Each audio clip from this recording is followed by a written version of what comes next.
So, all right, I'm ready whenever you are. Okay, perfect. So now I am broadcasting live to YouTube in a few seconds. Right.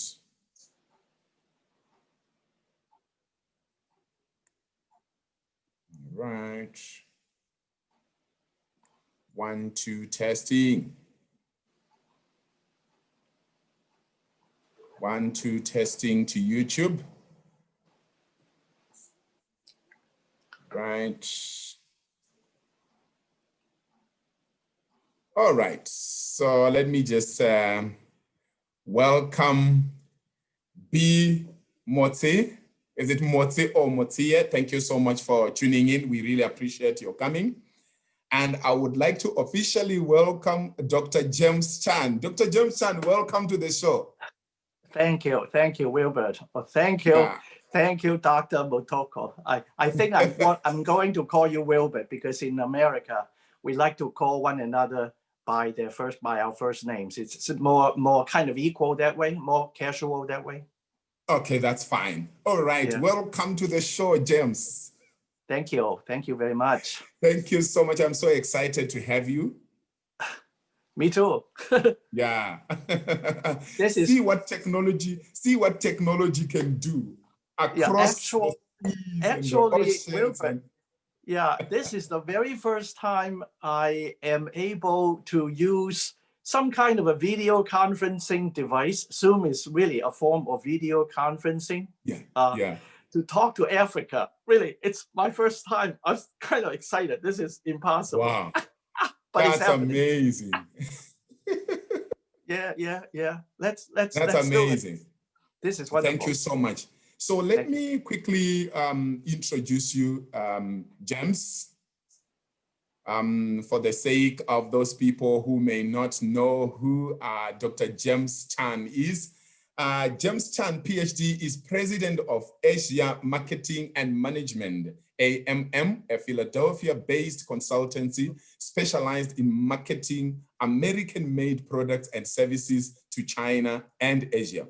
He founded his practice in 1983 after serving as China area manager and international promotion manager and academic press, a subsidiary of HBJ, a Fortune 500 publishing firm in New York. He has consulted with more than 100 US industrial manufacturers, technology firms, and service organizations. His clients include Westinghouse Electric Company, Lockheed Martin, Kingsbury, Kodak, 3Com, Nationwide Insurance, Monitor Aerospace, Glenia Technologies, Vulcan Spring, ASTM, Lucent Technologies, and many others.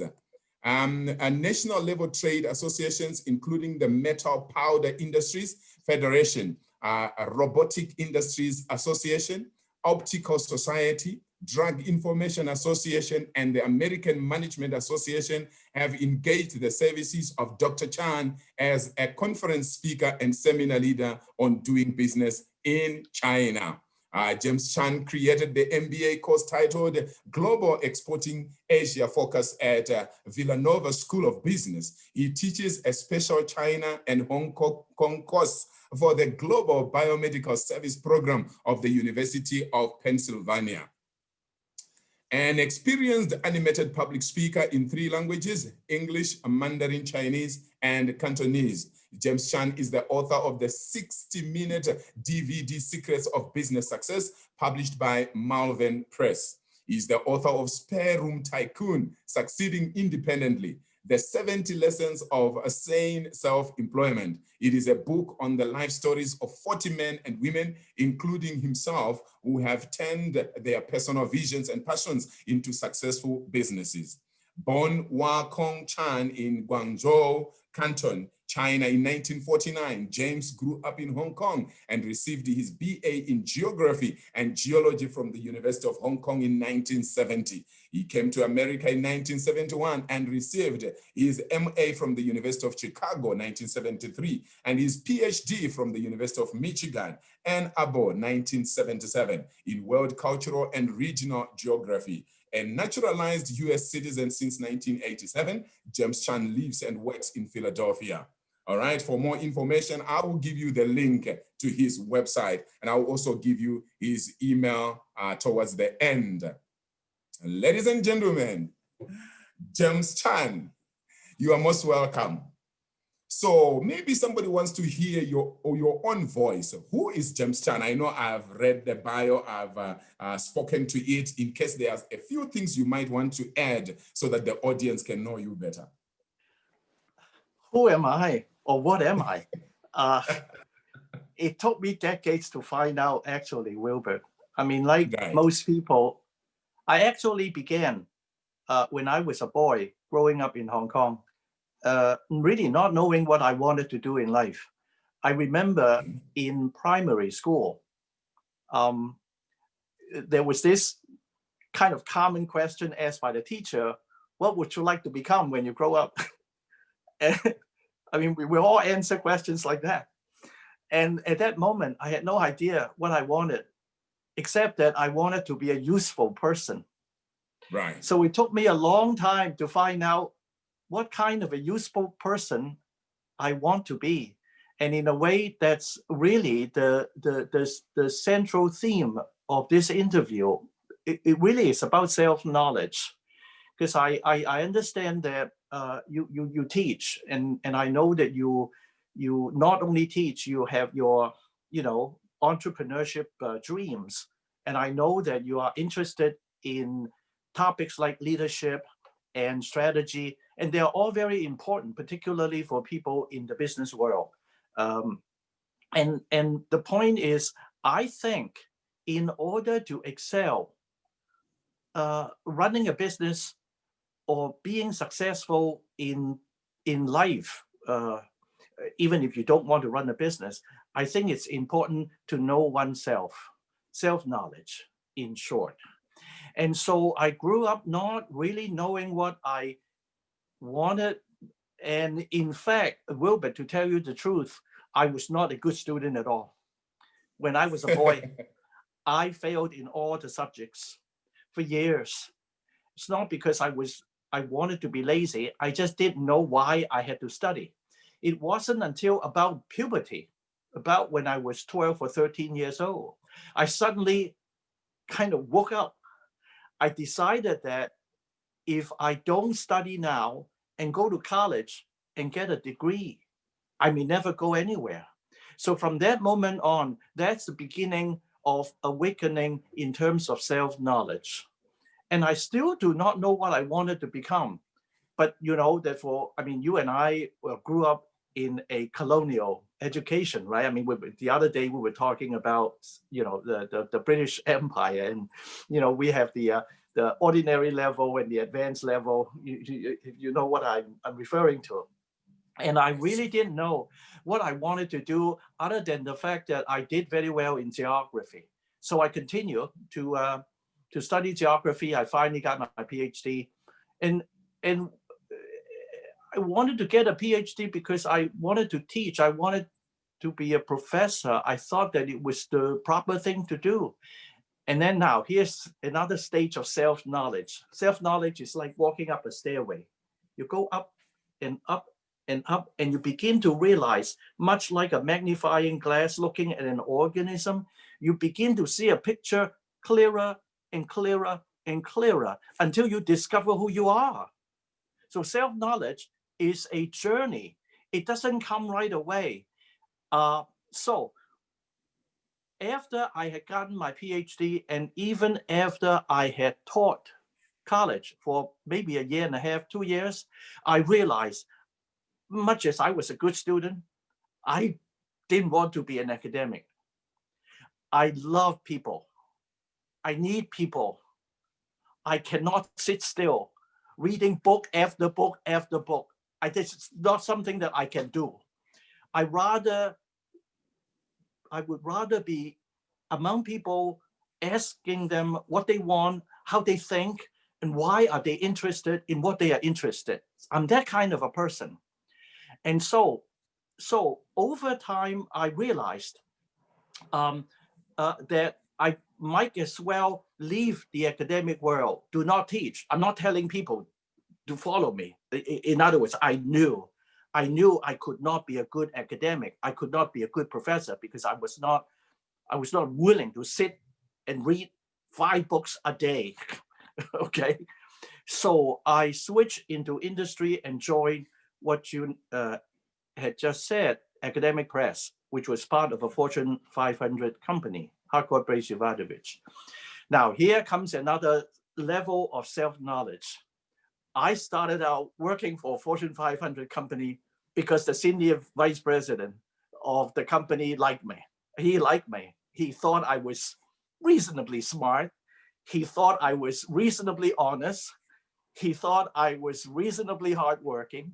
And he gave me an opportunity, even though I had no business experience selling very high level scientific, technical, medical books and journals to China and other parts of Asia. Guess what? I actually, within 11 months, I started opening up the China market for my company, where I was an employee, where I was a China area manager. I actually saw checks. The first one, just one check, was the equivalent of 330,000 US dollars in today's money. One check, just one check. And other checks continue to come in. And so, again, this is self-knowledge. I saw what I could do. I didn't know that I was good enough to be able to get orders for my company. So by the time, about 2 years later, something political happened at the company. The company wanted to go to Florida. See, I was in New York City, in northeastern America. I didn't want to go to Florida, and also politics happened in the company, and the guy who hired me, the senior vice president who had hired me, was fired. So my patron, my supporter, was no longer there. His replacement hated me. I can't help it. It happens in real life. Sometimes some people like you. Sometimes other people hate you for not many good reasons. And so I decided, since I discovered that I could sell for academic press, therefore, I decided to set up my business as an independent consultancy. And that was 1983, and I've been doing it even as of now. So self-knowledge is a journey. I think we all have to know. And so in this session, I'm trying to tell people, if you are interested in leadership, which is, you want to be able to be a model, you want to be able to lead people, you want to be convincing, you want to be persuasive, you want to have followers, no matter what you are doing, then in a way, the first follower one should have is oneself.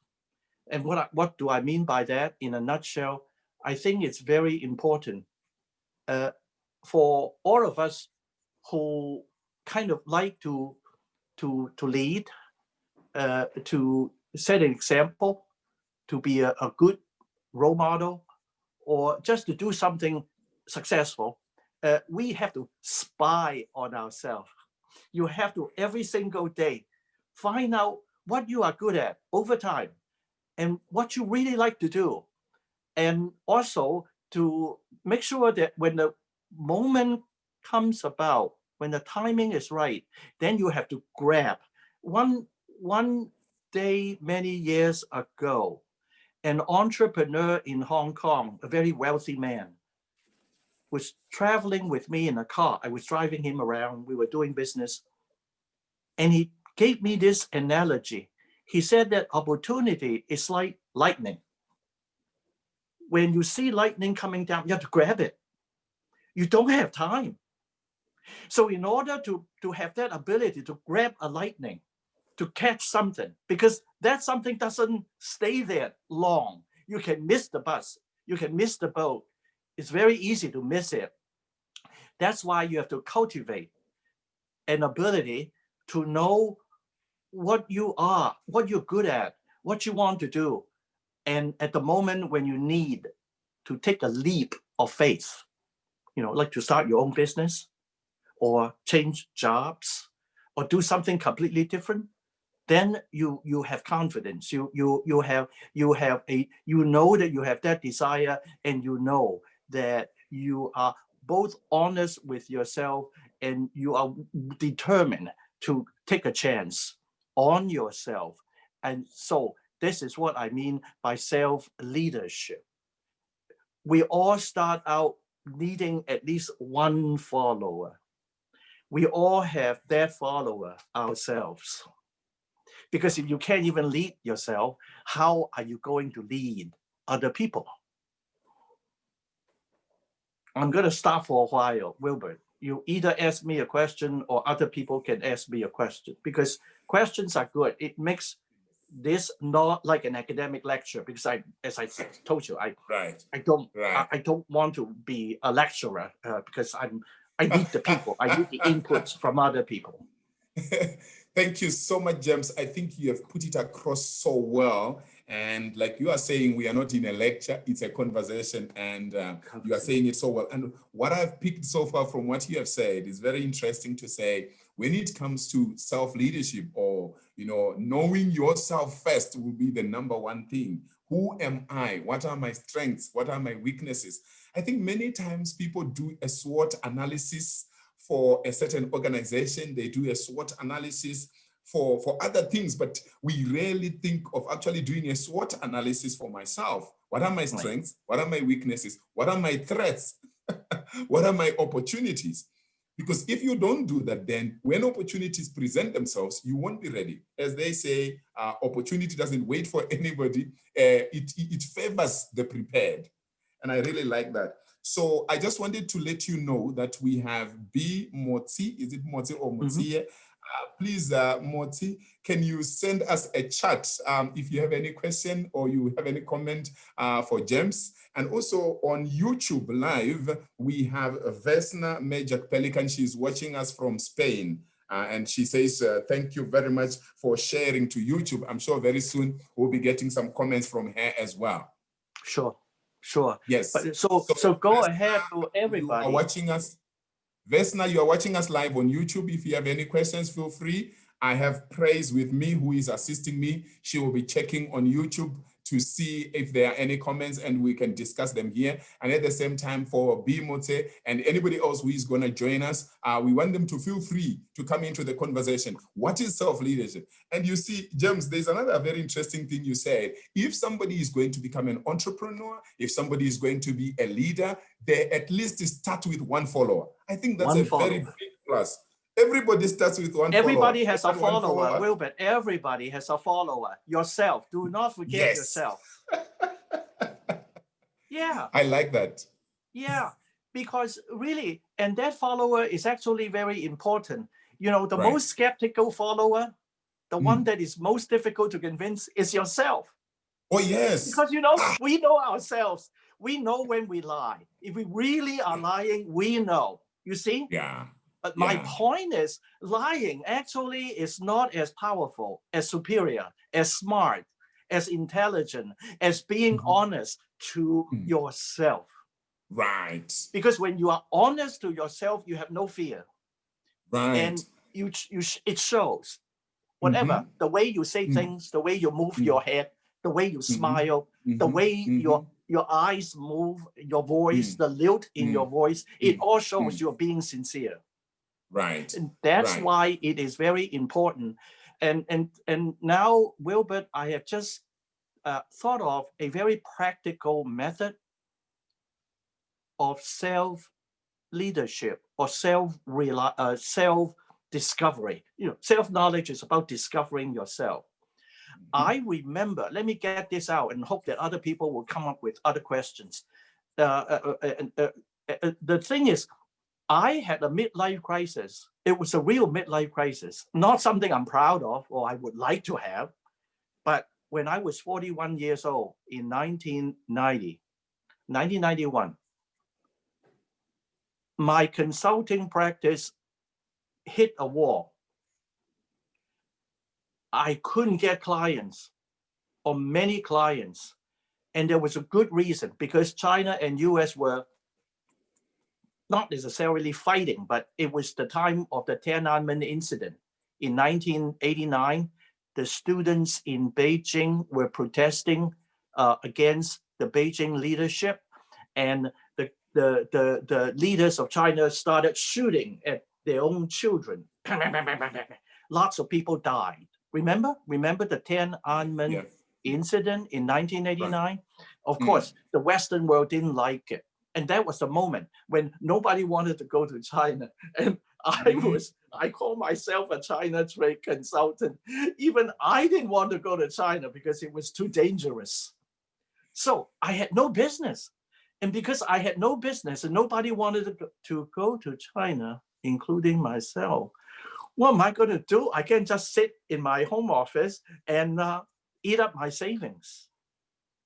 So I had no choice but to take a job. And you know what? That's another level of self-knowledge.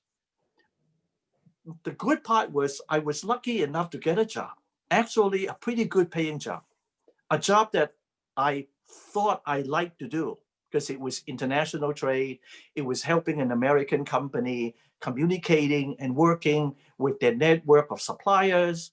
You know, I would be flying to Hong Kong, to China, to Zhuhai, to Macau, you name it, Taiwan, you name it, Thailand, you name it. I was all over the map. It was a good job. But you know what, Wilbert? Secretly, I hated it with a passion. I hated it. I hated it guts. Why? It's not just because the owner was crazy and the people I worked for, reporting to, I did not really respect. But I found I am not a good employee. I am not happy when I feel I'm working for another person.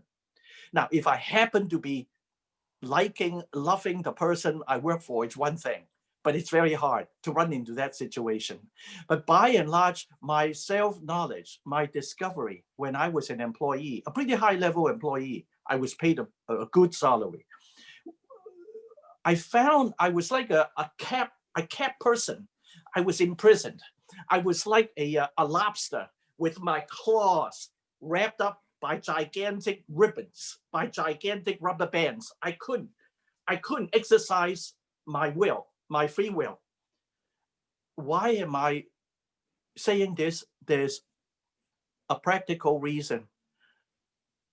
In the middle of my midlife crisis, in the middle of the night, 2 o'clock in the morning, 3 o'clock in the morning, I couldn't sleep. I came up with a way. I wanted to know what I am and what I really wanted to do that I would love to do. So I have always kept a diary. So in the middle of the night, I wrote in my personal diary, I tried to make a list. I think that was February 1991. I woke up in the middle of the night, writing a diary listing, like bullet points. I think I have 18 points of what I really wanted to do, what I want to become, except in very specific details. So for people who really want hands-on guidance, I highly recommend doing what I have done because I actually did it. And this morning, because I know that you would be interviewing me, I looked at the February 1991 entry and I saw those 18 points, like things that I said to myself, I still like to do what I said I would like to do. So that's another example of self-knowledge, of discovering myself. Wow. Okay. That's amazing. You know what? Yeah, I haven't changed. I really have not changed. What you are saying is very captivating because you had some challenges, 1989, 1990, 1991, around there. You were an independent entrepreneur. Mm-hmm. But because of the situation, you found yourself getting a job. And I totally resonate with you. I had to. I didn't have a choice because I didn't want to eat up my savings, which were limited. Right. And you know what? I think this is very helpful for quite a number of our community who might actually want to say, you know what? So yes, I don't want to work for anybody, but here we are in COVID-19. We are in a crisis, probably one of the worst, crises that we have ever entered. I'm in here. What do I do? I'm an independent entrepreneur. Should I take a job? And I think this is quite comforting for anybody who has been thinking of that, to now say one of the most renowned and highly educated, highly experienced consultants, working with Chinese companies and American companies, that's really massive. But you see, at one time, you decided to get a job. Yes, I in a way, I still counted myself lucky. Well, and that lucky also contained a lot of hard work, because as a consultant, one has to always market one's services. In other words, you have to constantly be looking for new clients. And so I have a database, a mailing list, essentially, of 300, 600 companies within a 2-hour drive from the central part of Philadelphia, from downtown Philadelphia. So instead of writing a letter to find clients, I send a job seeking letter, not a client seeking letter, an employer seeking letter, a job seeking letter to the same universe of 300, 600 companies within a 2-hour drive from where I live.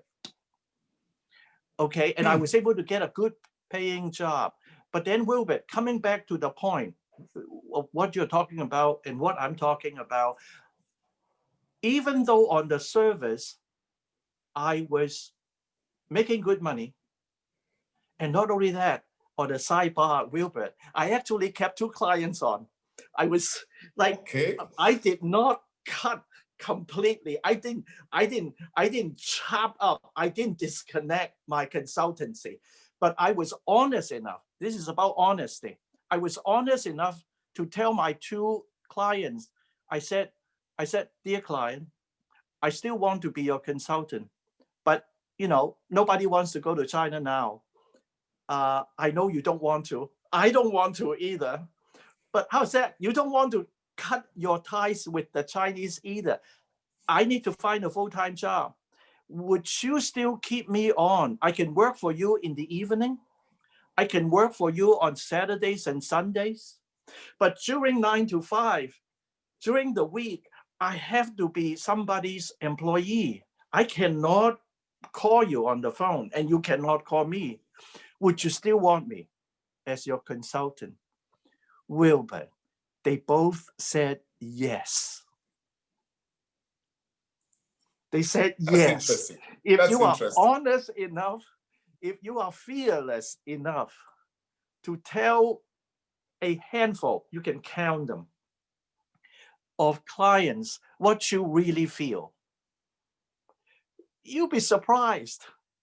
They still wanted me. So during those 1.5 years when I was working for a company, an hour from where I lived, I actually felt very bad.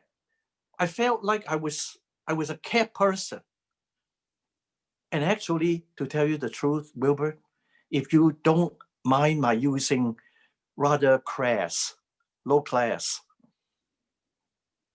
awful imagery, I kind of felt like I was a gigolo. I was selling my body for the money. Well, I called it midlife crisis. I had such a sense of failure. Even though I was really making very good money, I remember every single time during lunchtime, I would go to the bank nearby, near the company, to look up that I had more money today than yesterday. Wow. Every single day, I was doing my Midas touch. How much money do I have? Because my heart was so sad. I felt so sad.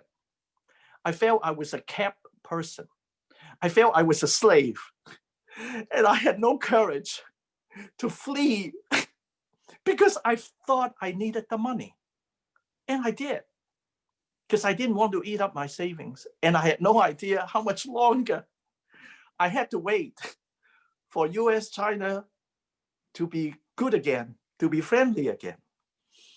So my message to the viewers is, We all go through very bad times, including times when we were totally without money, without a sense of future.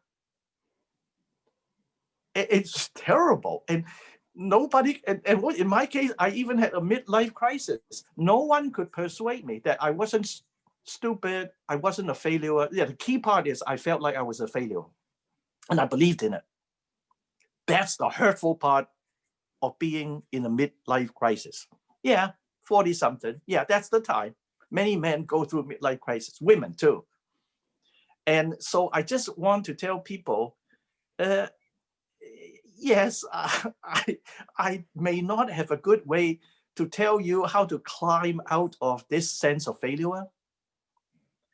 But then again, we all live through it. You just have to, even if you find you are in the middle of a tunnel and everything is dark, find a way to survive. Find a way. And maybe in the journey of trying to find a way to discover what good are you, what are good things you can do, how good are you, in what way are you good, in what way does the society, the market wants you. You can't stop finding that. So I'll let you ask another question before I have yet another story to tell you. Thank you. Thank you so much. I really, really appreciate this. So when you are leading, generally, my definition of leadership is being able to have a vision and then building a team that can achieve goals together with you, inspiring that team, influencing that team to achieve the goals. So then bringing down the idea of self-leadership to myself, the way we are discussing it right now, it's very, we are bringing leadership very close to heart, because now we are saying, instead of you thinking of being a manager, being a director, being in a leadership position, you are actually in a leadership position of leading you. So do you have a vision? Are you following the vision? Can you inspire you, because you are the first follower, you are the first team member? Can you motivate you? Can you inspire you? Can you keep your eyes on the goal regardless of what's happening around you? And I think that's very, very, very powerful. Yeah, and Wilbert, really very quickly, some of the magic, if there is magic, I believe there is magic. The what we call the mojo, the pixel dust here in America, the charm, the chemicals, the intangible, untouchable kind of grace, really is not easy to define. I think what it is sincerity. If you are willing to be sincere with yourself and forget all these other extraneous distracting feelings, like your wish to overpower people, your wish to dominate other people, your wish to suppress other people, your wish to be bossy, like you want to be bossy for the sake of being bossy. You want to outsmart other people. We all know that. We all have those feelings. We all have those lizard thinking, like kill or run. I either kill you, or if I cannot kill you, I run away from you. The lizard thinking, instead of the angel thinking deeper. I think sincerity is a motivating leadership quality. People can feel, people can see, people can hear whether or not you are sincere. You can run away. Yes, very true. It can run away. And so kind of back to your point, leadership really is an art. It's not science. It's not basic arithmetic. You can, it's not a tablet, a medication. It's not a commodity. Actually, everybody is different and everybody has different talents. And that's why I think self-knowledge in the course of living day to day, working day to day, spend some time noticing what is so good about you. What have you done that is right? As opposed to what have you done that is bad or wrong. In other words, you're not good, no good. Like I'm no good. I had math phobia when I was a child, so I never became an engineer. I never became a physicist. I never became a mathematician. I never would. But it's okay. It's okay. I have other talents that I later discovered. All right. Thank you so much, James. I just want to say one more thing, and then I will read what some of our participants are asking or saying right now. Okay. So following our discussion, one of the things that comes to my mind is that many times people spend time reflecting on other people's lives, reflecting on the economy, reflecting on politics, thinking deeply about other people, but we rarely reflect on ourselves. That's why many times you will find that if you give someone an assignment to say, write a self-reflection, one-pager, or tell me about yourself, reflecting on yourself. I'm privileged to be in the interviewing panels different times in different organizations. And I've learned that each time you ask a person to tell you about themselves briefly, you will be shocked. Somebody will be saying some things you don't even expect.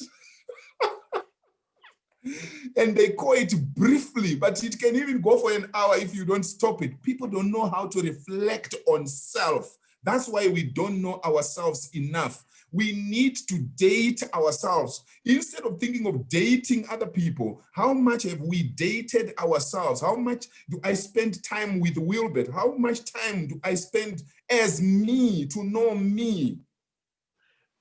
You see, it's easier to pick people's faults.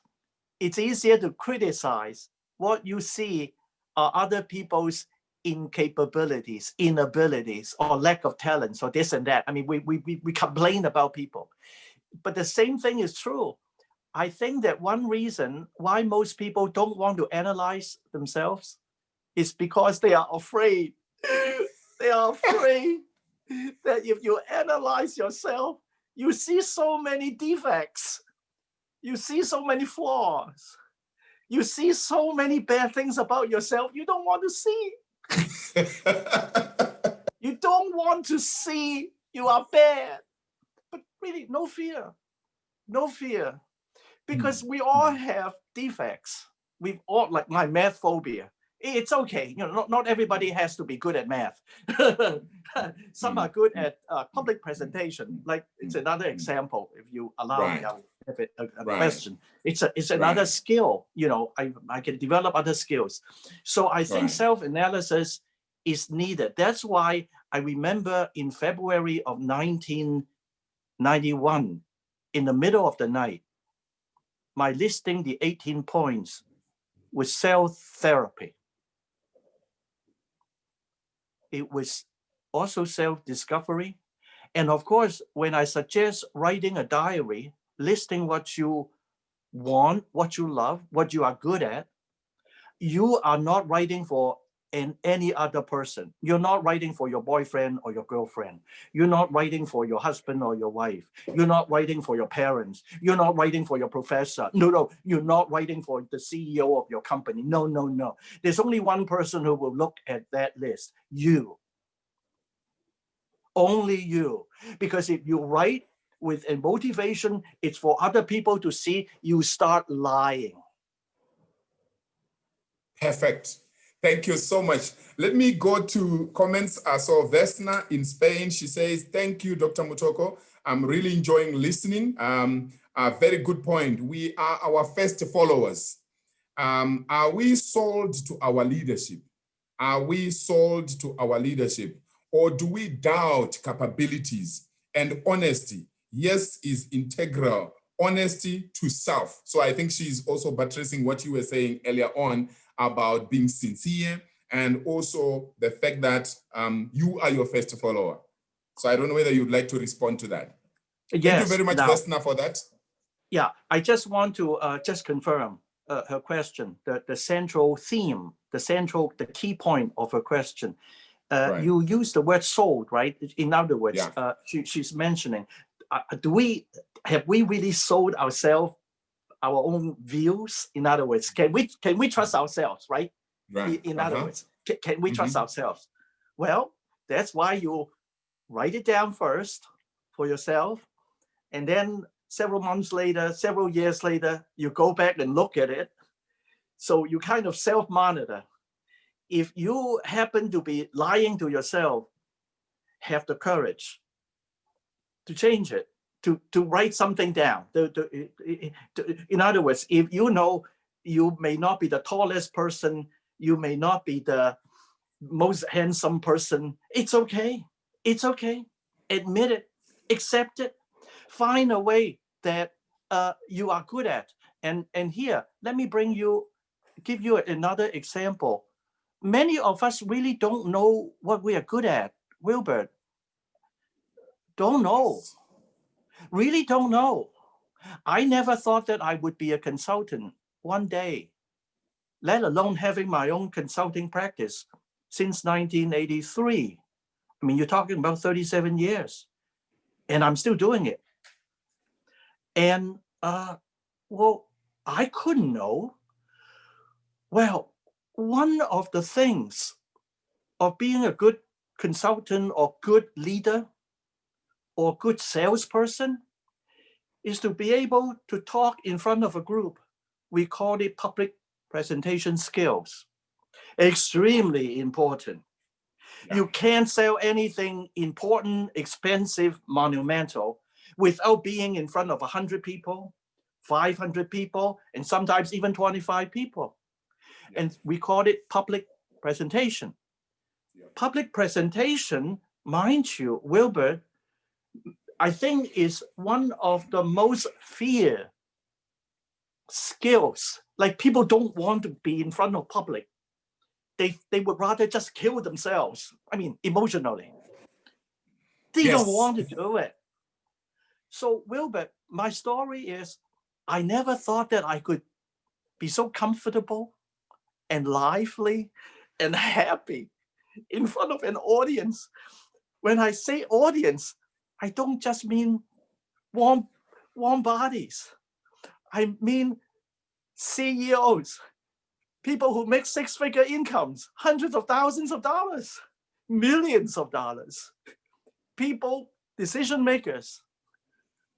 And not only that, not my culture either. They have different skin color. How did I become that? A long time. It's like walking up the stairway. I remember in 1996, Wilbert, I sent out a round of letters looking for clients. One of the letters landed at the American Management Association. I'm sure that in Botswana and other African countries, there are the equivalent of management associations. And I got a phone call from somebody who told me, oh, Mr. Chan, what you are trying to sell me, because I was trying to sell a China mailing list, a list of libraries that would buy books, Western language, scientific, technical, medical, engineering books and journals, very expensive. But she said, well, your list was good, I'll buy it, but there's one more thing you can do. Why don't you write to our CEO? Because I think they may need you. So I followed her advice. She was British because her accent was British. I never met her. It was just on the phone. So I obeyed her. I gave it a chance. So I sent a letter to the CEO of American Management Association saying, I can help you. Although I had no idea what to help. I just said my field was China. I help people communicate. I help two cultures communicate. Then about 2 months later, one day I was having lunch by myself in a kitchen. The telephone rang, and there was this man, Edward Salick. That was his real name, the name. He said, oh, Mr. Chan, I am Edward Salick. Call me Ed. I'm the program manager for the American Management Association. I said, oh. He said, would you like to create a 3-day course for Fortune 1000 companies who are our members on China. I said to myself, oh my God, see, what? What? That's America. Yeah. I built myself as a China expert. That's fine. But I'm only one of many China experts. And American Management Association was the premier association. They put out courses. They charge $1,500 per person for tuition, not including expenses. And the people who attend are the CEOs, the senior VPs, the vice presidents, the directors, the supervisors, and of Fortune 1000 companies. Of course, I said yes. And so, with great effort, I created this 3-day course, which I taught in 1997 and 1998, all over America. Not only that, they flew me to Belgium because AMA, the American Management Association, had a building in Brussels, in Belgium. I gave a talk there too. But the point I want to tell you, 2 points. Point number one, even though in the beginning I was so fearful is not the word. The word is apprehensive. Fear and apprehension are different. Apprehension is, I know I have to do a good job. And I know it must be very hard, but I also like to do it. Yeah, I'm not going to say no. I love the challenge. I'm going to meet the challenge, but I'm fearful in a way. Oh God, I don't want to fail. I don't want to be an idiot, a fool in front of high power, high paid executives. So I try very hard. Guess what? I found out of all the AMA speakers or leaders, seminar leaders, that's what we call these people. I was one of the most highly rated. My score as a leader, seminar leader, was in some classes 100%. And here comes the second point, and the punch. This is the punchline. This is really the crux of the story. One day, Edward Selig walks up to me and he said, James, yeah, Ed, would you like to teach a course on anger management? I said, Ed, what? Why? What has anger management to do with China? What? He said to my partner, not me. He said, James is very good as a presenter, as a public speaker. He can do anything.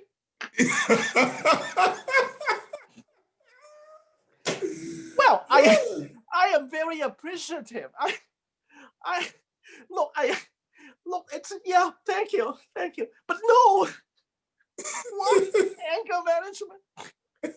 I am not trained in psychology. I'm afraid that people will beat me up. I mean, imagine in front of 25 people who are angry. I don't know karate. I don't know Tai Chi, I can't fight these people off. I'm a small person. I'm not a strong man with a muscle. Are you kidding? So back to self-knowledge, Wilbert, until I hit AMA and until I hit this silly idea, silly by me, that I can even teach anger management, I would have had no self-knowledge that I could be such an animated, convincing speaker. Now, I still say no today because that's not my bailiwick. That's not my skill. That's not my temperament. I didn't grow up to be an anger management guru. I can't be insincere to myself. So I better stop talking for the time being. I hope that I know this is a very long-winded answer. You are very much on spot, James, and you see your wealth of experience is very beneficial. What I'm picking from what you are saying is that knowing yourself is not just theoretical. It's not just sitting down and saying, what are my strengths? What are my weaknesses? What are my opportunities? What are my threats? It's a journey. You know, it's in a journey. you come to a hump, you come to a roadblock, you come to, you know, different things happen in a journey. So, but be willing to keep moving. And what I'm seeing from you is never say no. Because imagine somebody saw in you that Right. you can actually teach about anger management, and you were imagining yourself in front of 25 angry people. But Wilbert, I mean, there are limits. There are limits. I still have to be truthful to myself. Yes. Because deep inside me, even as of now, you're talking about 1997 or 1998, Edward Selig was no longer alive. But over the years, I have not fooled myself. I mean, unless I was tremendously poor, unless I were 3 months behind paying mortgage, I had no food to eat, and that was the only thing offered to me. Yeah, I had no choice but to do it. Right, Wilbert. right. But no, So, I wasn't 3 months behind paying rent. I wasn't that poor. I had food to eat. You know, I didn't have to force myself to do something that I don't believe I want to do, that I don't believe I can do. Right. You know, it's not good. It's not good. So back to the question of your audience, the willingness to look at yourself totally naked in the mirror. I'm using a metaphor, an analogy. The ability, the courage to look at yourself totally naked in the mirror is important. Right. Even if you know you don't have the right body, you don't have the right skin color, you don't have the right face, you're not that strong, you are even crooked, it's okay. It's okay. Find something. There must be somewhere that you are proud of yourself. And by doing your work on a day-to-day basis, by trying things out, one day somebody will tell you, you can even teach anger management. You remind me of a comment I just got right now from Prayer. She's watching us on YouTube. She says, ha, ha, ha, ha, anger management. Yeah, no, it's real. This is not a lie. It is real. Yeah. And then Prayer goes on to say, wow, beautiful message. Acceptance, knowing your talent is important. Highly appreciated message. And Moffat Moppy is also watching us on YouTube. Moffat says, inspirational conversation. I learned a lot. Well, and then I also want to, there's B. Motse, who is with us live here on Zoom. Motse says, thank you. I'm quite intrigued. I think a number of us are scared to start. So was I. I was scared. I was scared too. Yeah. So when you are scared, look at this, James. You see, remember we are talking about leadership. Many times when you talk about leadership, we are thinking of being in a leadership position. Maybe you are a father or you are a mother, you are a breadwinner, you are a manager, you are a director, you are a CEO, you are an MP, you are a cabinet minister, you are a president, whatever leadership position. During COVID-19, during a crisis, the leader is also scared. They are not sure whether what they are doing is the right thing, what strategy should they use, what tactics should they use, and all those things. Guess what? When we bring it down to self-leadership, we are saying, I am leading myself first. So it's okay. It happens. It's acceptable for you to be apprehensive, for you to be afraid. It can happen because you are a leader. You are leading who? Starting by leading me. It's scary out there, but I still need to get up and go out and make things happen. Like you are saying, one day something is going to work. Maybe people say you are ugly. Maybe people say you are not handsome. You are not beautiful. You are not tall enough. You are too short. You are too slim. You are too fat. You know, people will always classify you. But how do you classify yourself?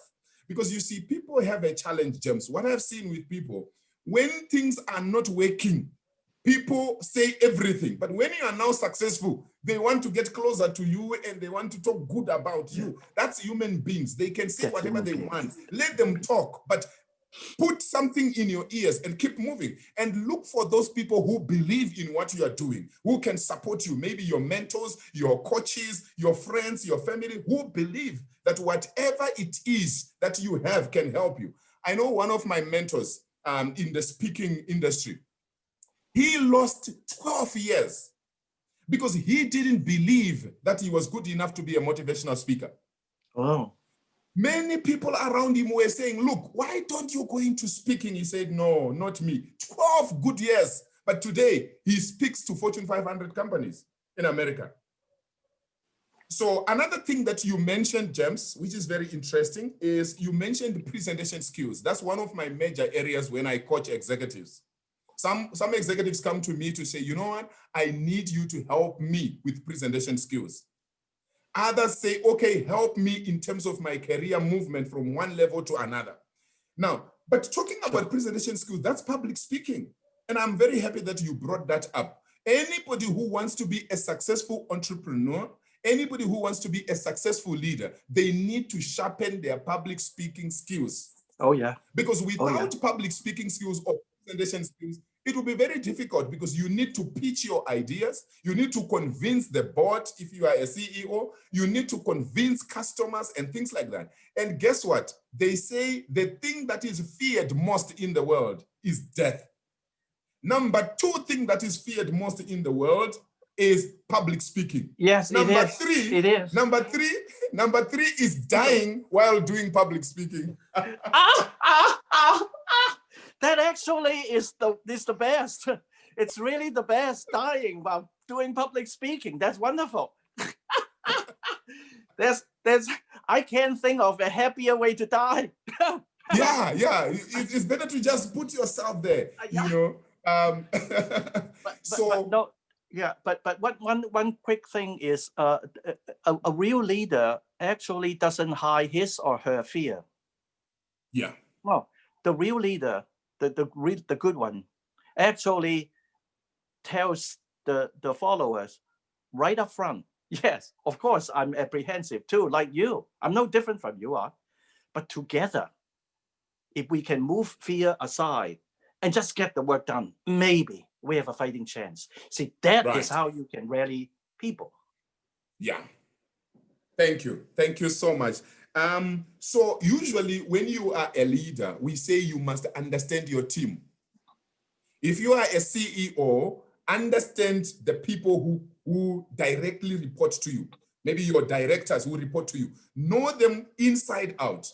And then each of the directors must also know those who report to them directly, like maybe the managers or whatever position you give them. And then each manager also understands those who report directly. It's like that, even if it's a large enterprise, there is sort of a culture of knowing one another so that you can work towards one goal.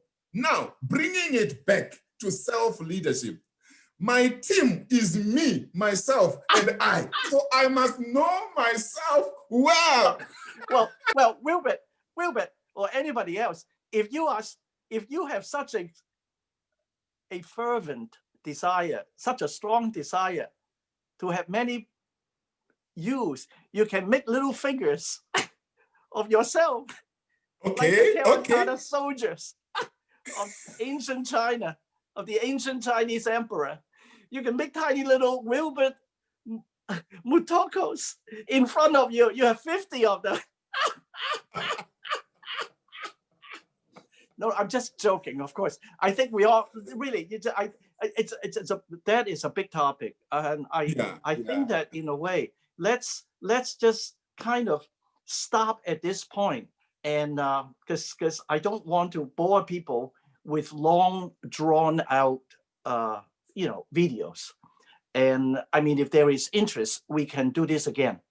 Wilbert, Right. I'd be more than happy, because I really do feel that if you have put in enough time and effort sincerely to find out what you are good at and what you really like to do, when the right time comes along, just like that lightning, you have the courage to grab it. That's leadership. You grab it. No fear. Perfect. Thank you very much. Thank you so much, James. I really appreciate. For those our participants who are with us, we really appreciate and we salute you. If you have any questions, the last questions for James, please send them through. Send in your chat, send in your comments. We really appreciate you being part of us. And James, you have been amazing. This has been so much fun with a lot of laughter. And guess what? You were mentioning that each person must know what they are good at. And you know what? That got me thinking. Ducks are very good at swimming, but they don't go to swimming school. Oh, yeah. They were born with it. Yeah. Fish do not go to swimming school. No, they don't. Eagles do not go to flying school. So it's important for us to discover who we are. If you take an eagle, you see, that's the problem with us being classified by other people. People telling us you are not beautiful, yet there is no beautometer to measure beauty. They say you are not handsome, and there is no handsomeometer, if there is such English. You see, people will always describe you, but who do you describe yourself as? Who are you? Some of the things will accidentally come along you. Some of the things you have to push yourself out of your comfort zone and try things that you have never tried. You are invited to speak at an event and you are like, me, Wilbert, the introvert. People don't believe that I used to be an introvert, James, but they think I'm an extrovert, but I'm in between. I've pushed myself out of my comfort zone. Like you were saying, sometimes you are just pushed into something that you know you don't want to do and you are not comfortable. That's right. But you push yourself into it. Before you know it, you are actually excellent at it. So sometimes, in fact, all the time, let us listen to what other people say, but it's very important for us to discover who we are.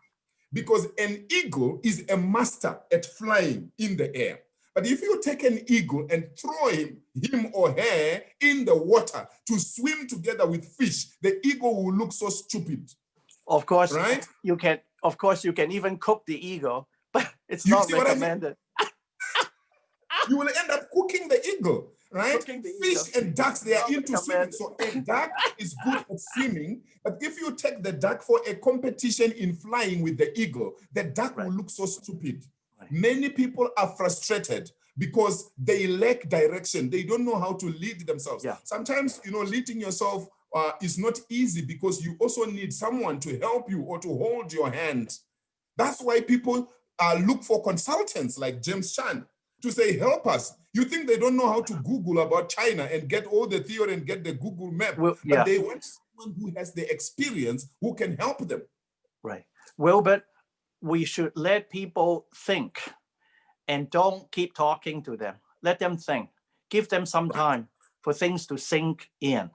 And as I said, if there is enough interest, we can do it again. We can pick another topic, because I really like, I want to thank you for giving me an opportunity to talk to Africa.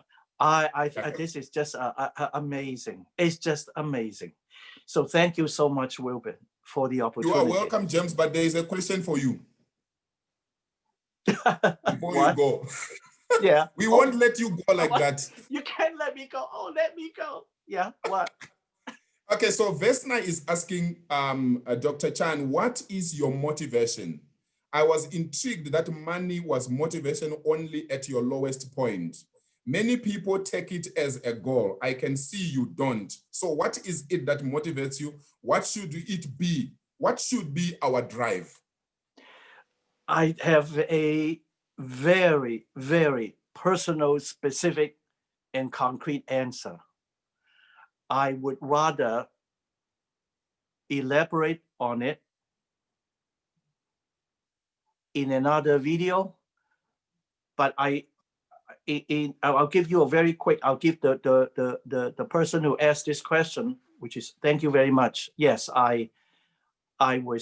there was one time when I thought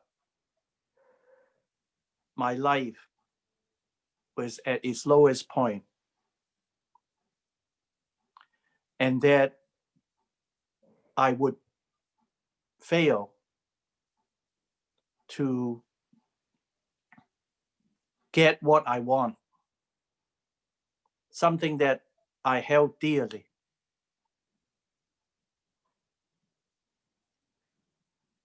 And I tried for 5 years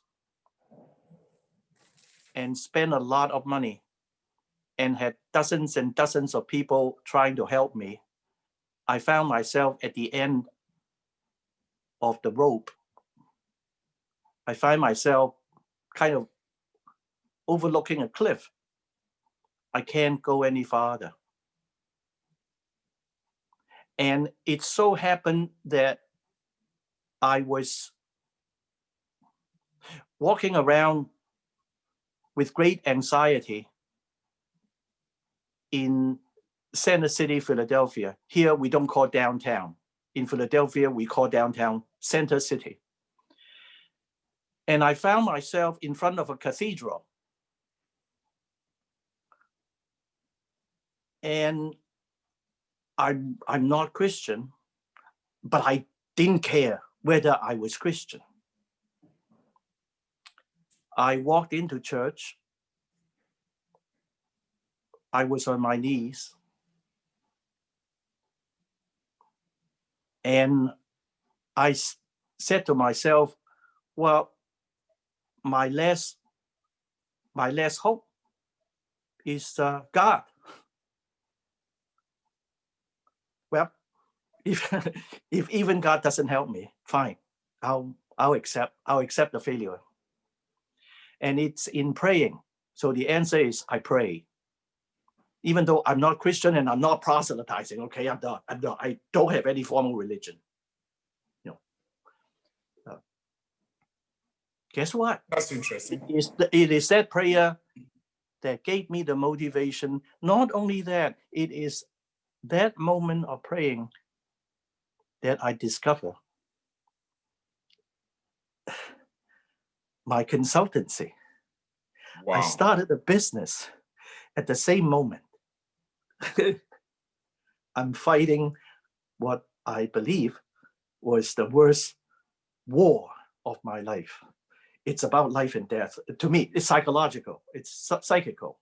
It's not physical, not blood and flesh, but and I would like to elaborate that on, I call it passion.